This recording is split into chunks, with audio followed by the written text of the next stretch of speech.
There is something you are waiting for before you fully commit to yourself. Not money, not time, not the right opportunity. Someone to tell you that you are worth committing to. Someone whose opinion carries enough weight in your mind that when they finally deliver the verdict you have been waiting for, you will feel it is safe to believe in yourself. And until that verdict arrives, you are running at half capacity, half committed, half present, half invested in the life you are trying to build, because the other half is occupied with monitoring, with checking, with the constant low background calculation of how you are being perceived by the people whose approval you have decided you need before you can fully proceed. And the monitoring is costing you something you cannot afford to lose: your own authority over your own life. Because a man who requires external validation to feel legitimate has handed the keys to his direction to whoever is capable of providing or withholding that validation. He is not leading his own life. He is negotiating for permission to live it. And the negotiation never ends.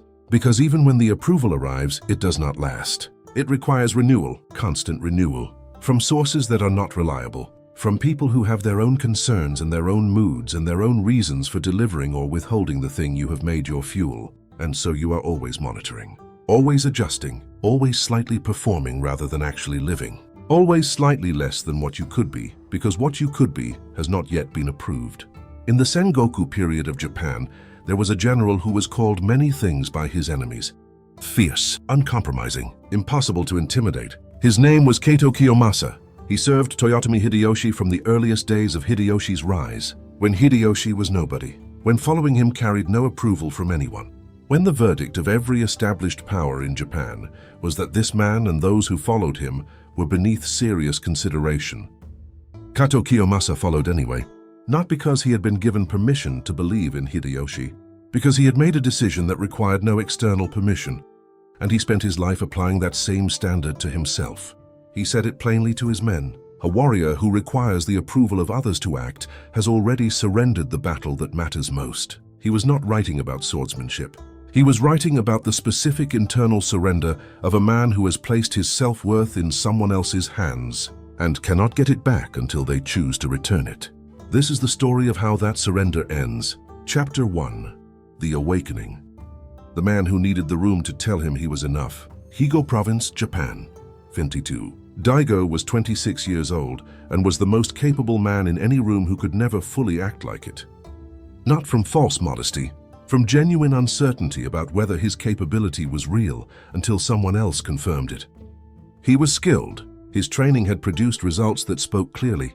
His judgment in difficult situations had been consistently sound.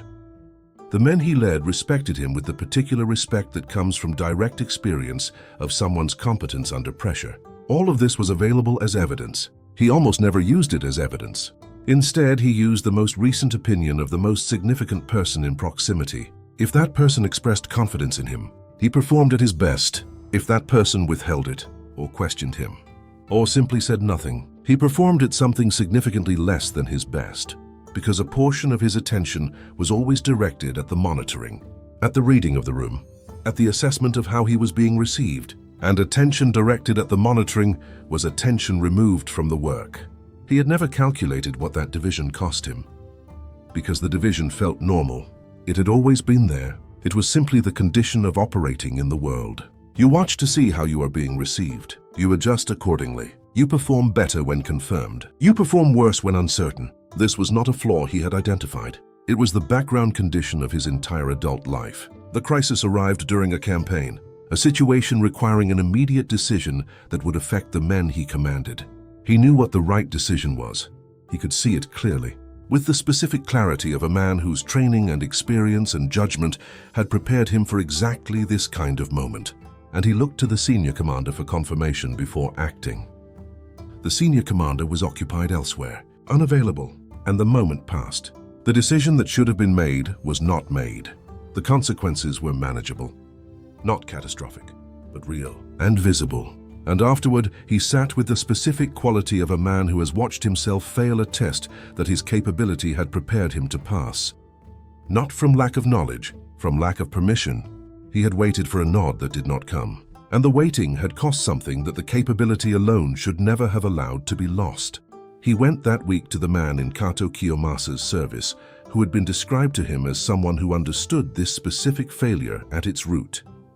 A senior officer named Murakami, who had watched Kiyomasa build something Daigo did not yet have, and who had spent years learning what the building actually required. Chapter 2, The Principle, Jiko Kakushin. The unshakable conviction that requires no confirmation. Murakami received him simply. He listened to everything. The campaign, the moment, the decision not made, the clarity that had been present and unused. When Daigo finished, Murakami was quiet for a long time. Then he said, "Tell me who confirms you." Daigo looked at him. "Who are the specific people whose opinion determines how fully you show up?" Daigo thought. Named 3 people. Murakami listened. Then, and if all 3 were removed from your life tomorrow, if their opinion was permanently unavailable, what would you use to determine your own worth? Daigo sat with the question, had no immediate answer, because the question had never been asked. And the absence of an answer told him something he had not known he did not know. He had no independent source. Murakami looked at him. Kato Kiyomasa grew up with nothing. His father died when he was 3 years old. He entered Hideyoshi's service as a page at the age of 7. A child with no name, no resources, no established family whose approval would carry social weight. No confirmation available from sources the world considered legitimate. And he built one of the most formidable military careers of the Sengoku era. Not because confirmation arrived from credible sources, it never did. Not in the early years. The sources available to him were not credible by the standards of the era. He was following a man who had not yet proven himself, who was considered beneath serious consideration, who carried no approval from the established powers. Kiyomasa followed because of something that had nothing to do with external confirmation. He called it Jiko Kakushin, unshakable self-conviction. Not arrogance, not the performance of confidence to impress an audience. The specific internal certainty of a man who has taken the time to honestly assess what he is capable of, what he has built, what his experience has actually demonstrated about his own nature, and who uses that honest internal assessment as his primary source. Not the only source, the primary one. He paused. The man who uses external validation as his primary source is at the mercy of whoever controls the supply. And the supply is always controlled by people who have their own concerns, their own moods, their own reasons that have nothing to do with your actual worth. The man with an honest internal assessment as his primary source is at the mercy of one thing, his own honesty, which is entirely within his control. He looked at Daigo directly. You have evidence of your capability, real evidence, built through real experience. You have simply never organized it into a source that you actually use. You have been leaving it sitting there unused while you monitor the room for a signal that you are enough. The signal will never be reliable enough because it is coming from the wrong place. Something shifted in Daigo. Not the comfortable shift of being told something encouraging. The specific shift of being told something true that requires work to apply. The source was wrong. He had been using the wrong source. And the right one had been available the entire time, unused. If you are monitoring the room for confirmation before you fully commit, if the approval of specific people determines how fully you show up, if the right source has been sitting unused while you wait for the wrong one to deliver, this teaching is for you. Subscribe to Viking Mindset. Every week, the warrior disciplines for building the internal source that requires no confirmation from anyone. Walk this path with us. Chapter 3, The Test, 30 Days of the Internal Assessment. Murakami gave Daigo a single practice for the first month. Every morning before anything else, you will write one honest answer to this question. Based on my actual experience and actual results, what do I know to be genuinely true about my capability? Not what you hope is true, not what you wish someone would confirm. What the evidence of your actual life has actually demonstrated. Real things, specific things, demonstrated through real experience. That evidence becomes your primary source. You build it every morning. You read it before any situation that would normally trigger the monitoring. And you act from it, rather than waiting for the room to tell you whether you are permitted to act from it. Daigo began the following morning.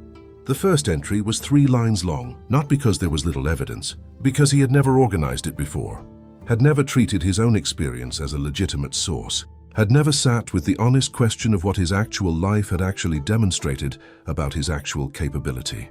By day 3, the entries were longer, not because he was inflating them, because the honest examination was revealing things that the monitoring had been too loud to let him acknowledge. Specific situations handled well, decisions made under pressure that the outcomes had confirmed, moments where his judgment had been right when the easier path would have been to defer, Real things, demonstrated, available as evidence, that he had been leaving unused. Day 7, he brought the 7 entries to Murakami. The old officer read through them, then asked, "Was any of this available to you before this week?" "All of it," Daigo said. "It was all already there." "Then why was it not your source?" Daigo thought honestly. "Because I never treated my own experience as legitimate until someone else confirmed it." Murakami set the pages down. This is the core of the problem. Not the absence of evidence. The habit of requiring external confirmation before treating your own evidence as real. As though your experience is not data until someone else validates the data. As though what you have demonstrated does not count until the count is approved by someone whose opinion you have made more authoritative than your own. He paused. Kiyomasa never made that error. Not because he was arrogant, because he was honest. He took his own experience seriously.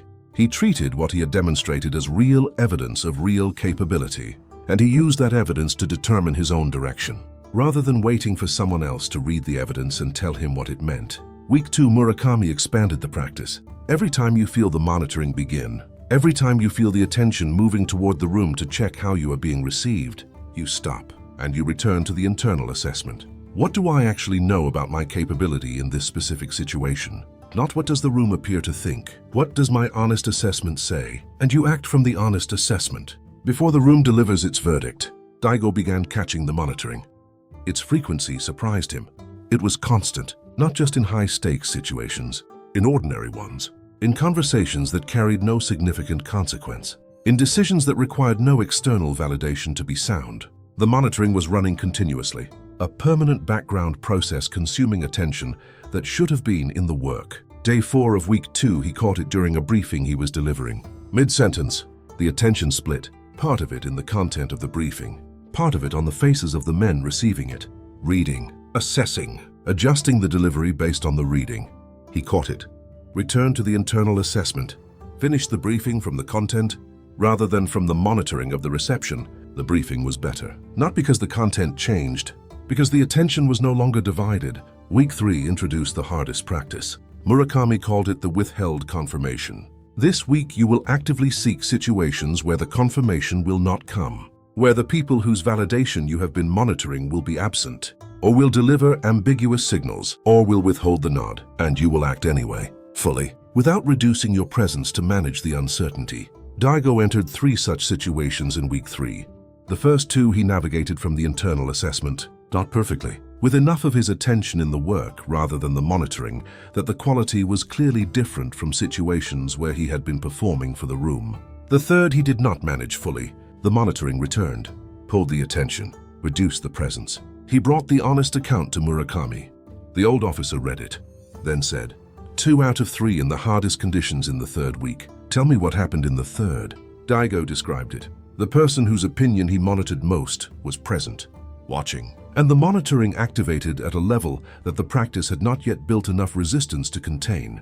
Murakami nodded. There is always one person whose opinion carries more weight than others. The source you have given the most authority to, the one whose withdrawal of approval feels not like inconvenience but like verdict. Building independence from the general monitoring is one practice. Building independence from that specific source is another, and harder, because the weight given to that source was usually built early, over a long time, from a relationship that mattered. And what was built over a long time requires sustained work to rebuild. Not 1 week, sustained. He looked at Daigo. But the 2 out of 3 tell you the foundation is real. The 3rd tells you where the next work lives. Both are useful. Chapter 4, Warrior Psychology. The science of why we give our authority away and how it is reclaimed. One evening, Murakami gathered the men and explained the mechanism. Human beings are social by deep design, he said, not by preference, by survival requirement. In the early environment of human life, your standing within the group determined access to resources, to protection, to the cooperation that made survival possible. A person excluded from the group did not merely feel bad. They faced genuine threat to their survival. And so the brain built a monitoring system, constant, sensitive, always running, always reading the social environment for signals about your standing within it. Is the group approving? Is the standing secure? Is the belonging intact? The system that evolved to ensure physical survival became the system that now produces the need for constant external validation. It is not weakness. It is ancient and deep and was genuinely essential once. The problem is that the things it was built for no longer apply in the same way. Your survival does not depend on the approval of the specific people you are monitoring. Your capability is not determined by whether they confirm it. Your direction is not made sounder by waiting for their nod. But the ancient system does not know this. It generates the monitoring signal with the same urgency it would have generated in an environment where the approval was survival critical. And you experience it with that urgency, as though the withholding of the specific person's confirmation is as dangerous as the ancient threat it was built to protect against. It is not, and building the honest internal assessment as a primary source is the process of gradually updating the system, not by silencing it, by providing it with a more reliable source, one that is not subject to the moods and concerns and availability of external providers, one that updates based on actual evidence rather than interpersonal signals, one that is entirely within your control. Kiyomasa understood this through direct experience. He wrote, "The warrior who waits for others to confirm his worth has made his worth dependent on others. The warrior who determines his worth from honest self-examination has made his worth dependent on himself. The second warrior is more reliable in the field. Not because he is arrogant, because he is consistent. Because he is consistent. His capability does not fluctuate with the approval supply. It is the same in the presence of confirmation and in its absence. And consistency is what makes a warrior dangerous, not peak performance when conditions are favorable. Consistent performance regardless of conditions." Marcus Aurelius wrote this, "Never esteem anything as of advantage to you that will make you break your word or lose your self-respect." He was not writing about ethics alone. He was writing about the specific danger of placing your self-respect in a position where it could be broken by external events, by the withdrawal of someone else's approval, by the absence of confirmation from a source you should not have made authoritative. Self-respect that can be broken by external conditions is not self-respect. It is borrowed confidence, and borrowed confidence must be returned every time the lender withdraws it. The warrior builds something that cannot be borrowed or returned because it was never borrowed in the first place. It was built from honest internal examination, from the patient organization of actual evidence, from the daily practice of treating your own experience as a legitimate source, until the internal assessment is more authoritative than any external signal. Daigo absorbed this sitting in the evening quiet. He had not been weak. He had been running an ancient system on an outdated setting, designed for an environment that no longer existed, producing urgency about approvals that were not survival critical, and consuming attention that belonged in the work. The system was not the problem. The setting was, and the setting could be changed through practice, not quickly, durably. Chapter 5. The First Transformation. The day the room went quiet and he did not notice. 4 months into the practice, something happened that Daigo had not been anticipating. He was in a situation that had historically produced the most intense monitoring. Multiple senior people present, a decision that required his direct input, visible stakes, everything that had always split his attention between the work and the reading of the room. And he was in the middle of the situation before he realized he had not checked the room once. He had been entirely in the work, entirely in the content, entirely in the question of what the situation actually required, rather than in the question of how he was being received inside it. Not because he had disciplined himself into the work, because the internal assessment had been present from the beginning of the situation. Already active, already providing the source he used to determine his direction. And with that source active, there had been nothing to monitor for. He had not needed the room to tell him whether he was enough. He had already answered that question before the room had a chance to. Afterward, Murakami found him. The old officer asked one question. "When did you check the room?" Daigo thought. "Then, I did not." Murakami nodded. "Tell me what that felt like." Daigo thought carefully. "Like the work was the only thing in the room," he said. "Like there was nothing else requiring attention. Like all of it was available for what the situation actually needed." Murakami was quiet for a moment. Then, that is what Kiyomasa's men described about him in high-stakes situations. Not that he was calm, that he was entirely present, as though nothing else existed except the situation and what it required. Because nothing else did exist for him in those moments. He had already answered the question that splits attention. "Am I enough for this?" He had answered it before the situation began, with honest evidence, from a source that did not require the room's confirmation to remain valid. And so the room had nothing to offer him that he had not already given himself. He was free to be entirely in the work, and entirely in the work is where everything real is built. Chapter 6, Deep Training Arc, the assignment where no confirmation was available. 5 months after the beginning, Murakami told Daigo the next stage. I am sending you on an independent assignment. No senior officer present, no one whose opinion you have historically monitored. No confirmation available from any of the 3 sources you named in the first week. You will plan, execute, and complete the assignment with the internal assessment as your only source. And you will bring me a complete, honest accounting when you return.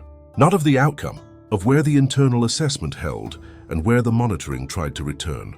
Daigo received the assignment. It was significant, real stakes, the kind that had historically produced the most intense monitoring, and the 3 primary sources were genuinely unavailable.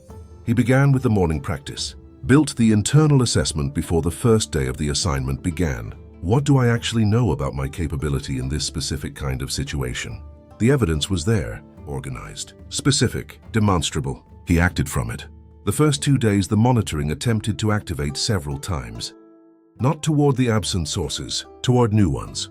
People present in the assignment context whose opinion he had not previously monitored, but who were available as substitutes. He caught it each time, returned to the internal assessment, continued from there. Day 3, the assignment presented a genuine difficulty, a situation he had not encountered before, where the honest internal assessment said clearly, I have not faced this specific configuration. I do not have direct evidence about my capability here. And the old response to that uncertainty would have been immediate. Find someone to confirm the direction before proceeding. The new practice said something different. What does my actual experience with similar situations tell me about this one? Not identical situations, similar ones. What does the honest pattern of my demonstrated capability suggest about my capacity to navigate this specific new configuration? He sat with it, answered it honestly, found enough in the honest examination to proceeded. The situation resolved, not perfectly, with the specific imperfection of genuine first attempts at new configurations, and with real information about what the next similar situation would require. Information only available from inside the attempt, not from the confirmation he would have sought before it. By the end of the assignment, the monitoring had attempted to return 14 times. He had caught 12 of them, returned to the internal assessment, acted from there. 2 had succeeded in splitting the attention before he caught them. He brought the honest accounting to Murakami. The old officer read through it, then said, 12 out of 14 in an extended high-stakes independent assignment. And the 2 that succeeded, did they change the outcome? Daigo thought. No, he said. They reduced the quality of 2 specific decisions, both recoverable. Murakami nodded. Quality of decisions is the cost of the split attention. Not dramatic collapse, the quiet, consistent reduction of quality in every moment where the work is competing with the monitoring for the same attention. He set the accounting down. And 12 out of 14 means the internal assessment is becoming the automatic source. Not yet fully, but the direction is clear. And direction, maintained, becomes destination. Toward the end of the assignment, something arrived in the early morning stillness of a difficult day. This practice of building the internal assessment as the primary source, of treating your own honest experience as legitimate data, of acting from what you have actually demonstrated rather than waiting for someone to confirm it. It is not a practice confined to one assignment or one century. Every person alive who has given the authority over their own worth to sources outside their control, who is running at half capacity because the other half is monitoring, who is performing rather than fully living because the performance is still seeking a verdict, needs this. At Viking Mindset, this is the practice we keep alive. The warrior discipline of Jiko Kakushin, the specific daily work of building the unshakable internal conviction that requires no external confirmation to remain valid. Not arrogance, not the performance of self-sufficiency.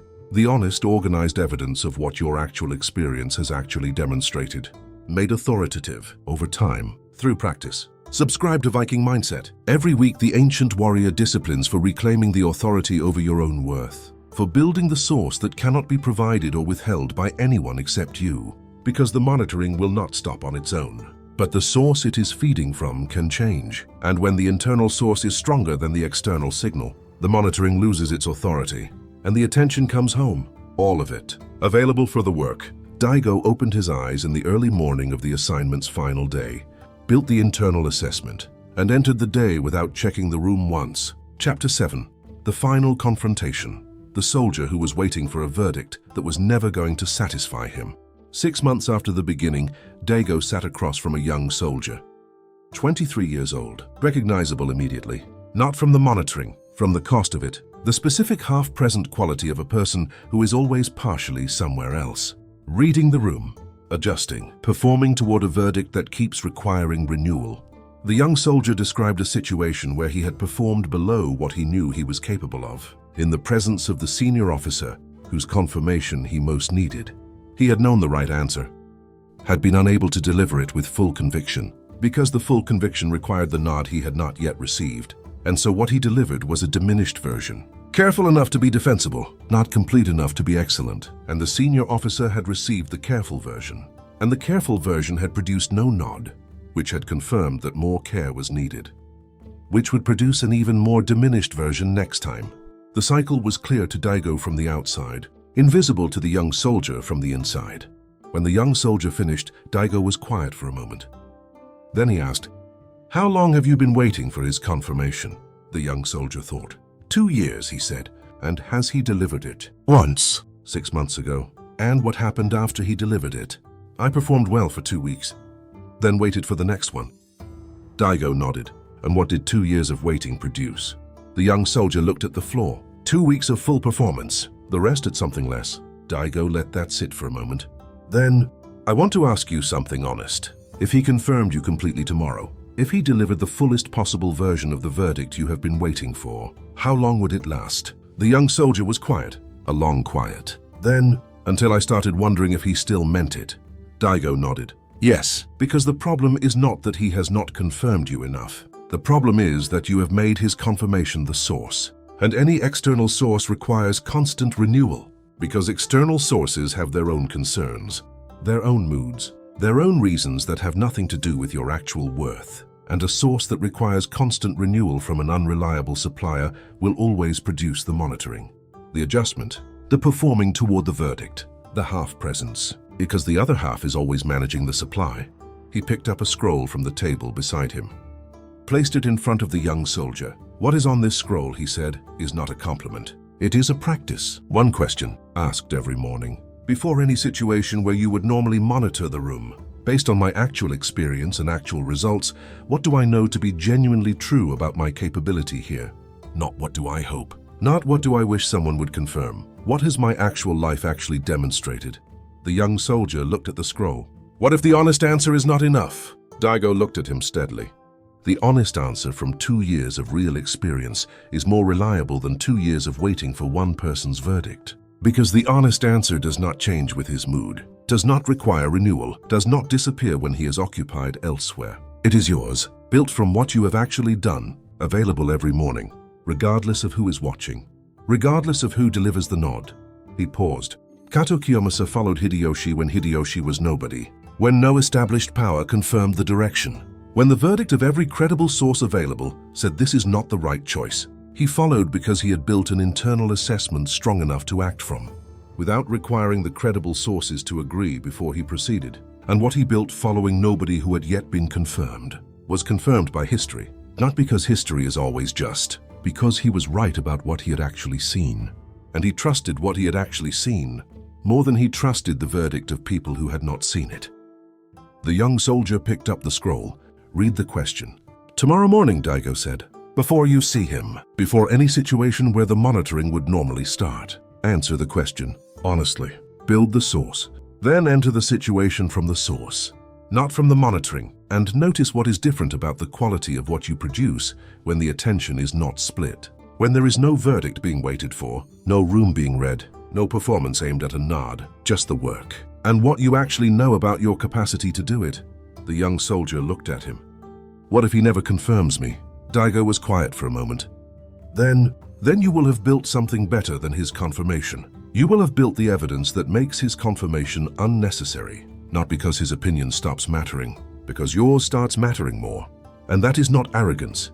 That is what Kiyomasa understood. A man whose self-worth is sourced internally is not a man who has stopped caring what others think. He is a man who has stopped requiring what others think before he can act on what he knows. Those are not the same thing. One is indifference, the other is authority. And authority over your own direction is the only thing that produces a life that is actually yours. rather than a performance aimed at verdicts that keep requiring renewal from sources that were never reliable enough to be the primary source in the first place. The young soldier stood. Something had shifted in his face. Not the arrival of false confidence, the beginning of a different relationship with the question of his own worth, one that was starting to look inward for the answer, rather than across the room. They walked outside together.